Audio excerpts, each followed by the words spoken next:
Have you ever wondered why it feels like the rich get richer while everyone else struggles to keep up? It's a question many of us ask. The answer is surprisingly simple, yet incredibly complex, and it all revolves around one word: debt. We're often taught that debt is bad, a sign of financial irresponsibility. But what if I told you that debt is the very engine of our modern economy? And that understanding how it truly works is the single most important financial lesson you'll ever learn. Today, we're going to pull back the curtain on the financial system. This isn't about getting rich quick or some secret trading strategy. This is about understanding the fundamental rules of the game we're all playing, whether we like it or not. By the end of this video, you'll see the world of money in a completely new light.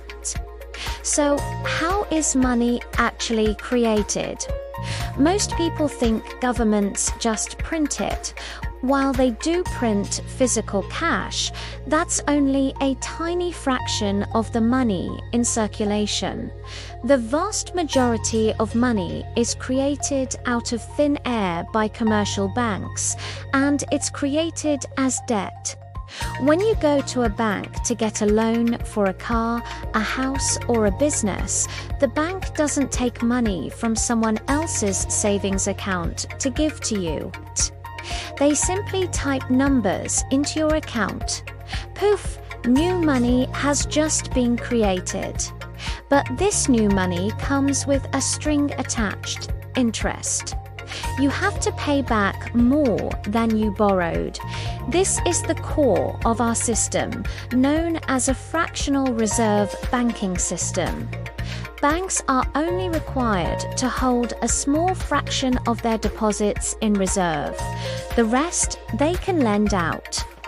But since most money is digital, they can essentially create new loans, and therefore new money based on the demand for debt. This means our entire economy is built on a foundation of debt. For the economy to grow, the total amount of debt must also grow. If people and businesses stopped borrowing, new money would stop being created, and the economy would grind to a halt. Think about it like a game of musical chairs. The bank creates the loan, the principal amount, but it doesn't create the money needed to pay the interest. So, where does that extra money come from? It has to come from someone else, from more debt being created in the system. This creates a perpetual need for more and more borrowing, just to keep the system afloat and service the existing debt. It's a race where not everyone can win, because the money to pay off all the debt plus interest simply doesn't exist at any given moment. Now, let's connect this to wealth inequality. Who benefits most from this system? The ones who own the assets. When new money is created through loans, it flows into the economy and pushes up the prices of assets like real estate, stocks, and businesses. This is what we call asset inflation. If you already own these assets, you get richer without doing any extra work. Your house is worth more, your stock portfolio grows. But if you don't own assets, you just experience the downside. The cost of living goes up. Your rent increases, the price of goods and services rises. And it becomes harder and harder to save enough to buy those very assets that are appreciating in value. This creates a massive wealth transfer. The wealthy use debt as a tool. They borrow money at low interest rates to buy income-producing assets. The income from these assets, like rent from a property or dividends from stocks, is used to pay off the debt and the interest, with plenty left over. They are using the bank's created money to buy things that make them even richer. They understand that there's a big difference between good debt and bad debt. Good debt puts money in your pocket. Bad debt takes money out of your pocket. A mortgage on a rental property that generates positive cash flow is good debt. A high-interest credit card balance for consumer goods is bad debt. Meanwhile, the middle and lower classes are often encouraged to take on bad debt. Car loans, student loans, credit card debt for vacations and electronics. This debt doesn't generate income. It's a drain on their finances, forcing them to work harder and harder just to pay the interest to the very system that is making the asset owners richer. They become trapped in a cycle of working for money to pay off debts, while the wealthy have their money and their assets working for them. This isn't a conspiracy theory. It's just the mechanics of our current monetary system. It's a system that inherently favors debtors who own assets and penalizes savers and those who primarily earn a wage. Think about it. When you put your money in a savings account, you're getting a tiny interest rate, often less than the real rate of inflation. So your saved money is actually losing purchasing power over time. The system incentivizes borrowing and investing, not saving cash. So what can you do? It might feel overwhelming, but knowledge is power. The first step is to shift your mindset.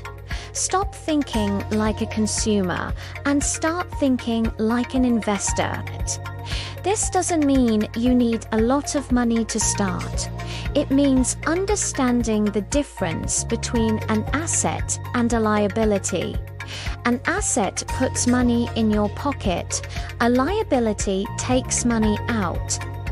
Your goal should be to acquire as many assets as possible and minimize your liabilities, especially bad debt. Educate yourself. Read books about personal finance, investing, and economics. Follow channels like this one that aim to demystify these topics. Learn about different asset classes, stocks, real estate, businesses. You don't have to become an expert overnight, but you need to learn the language of money. Financial literacy is no longer a luxury. It's a survival skill in the 21st century. Next, take a hard look at your own relationship with debt. Do you have high-interest credit card debt? Make a plan to pay that off as aggressively as possible. That's a guaranteed return on your money equal to the interest rate. Once you're free from the shackles of bad debt, you can start using your income to build your asset column. Start small. Maybe it's contributing to a low-cost index fund through your retirement account. Maybe it's saving for a down payment on a small property. The key is to start building a foundation of assets that will work for you. Remember, the system is designed to transfer wealth from the financially uneducated to the financially educated. By understanding the rules, you can position yourself on the right side of that transfer. It's not about beating the system, but about navigating it intelligently for your own well-being and for the future of your family. It requires discipline, patience, and a commitment to lifelong learning. But breaking free from the cycle and building genuine, lasting wealth is a goal worth striving for. The game is rigged, but you can still learn to win. Thank you so much for watching. If this video opened your eyes, please hit that like button and subscribe for more content that empowers you with financial knowledge. Let me know your thoughts in the comments below. What was the most surprising thing you learned today? See you in the next video.